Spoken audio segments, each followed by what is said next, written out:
मोदींच्या बद्दल अपमानजनक वाक्य काढणाऱ्या संजय राऊतांना मी सांगू इच्छितो, संजय, ज्या पद्धतीमध्ये औरंगजेबाची कब्र खोदली तशी मोदींची कब्र आम्ही खोदू हे म्हणणाऱ्या तुम्ही, ज्यांच्या प्रचारात बॉम्बब्लास्टमधले आरोपी फिरतायत, ज्यांनी मुंबईमध्ये बॉम्बब्लास्ट घडवले, त्या याकूब मेननच्या कबरीला तुम्ही टाईल्स आणि फुलं लावताय,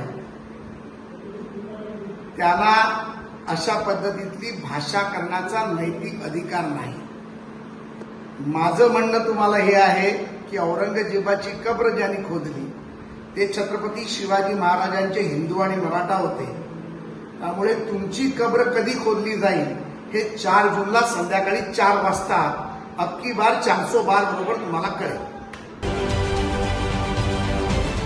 राजकारणातील प्रत्येक अचूक बातमीचे सर्वात आधी अपडेट्स मिळवण्यासाठी सरकारनामाच्या सर्व सोशल मीडिया प्लॅटफॉर्मला लाईक, फॉलो आणि सबस्क्राईब करा। तसंच सर्व नोटिफिकेशनसाठी बेल आयकॉन प्रेस करायला विसरू नका।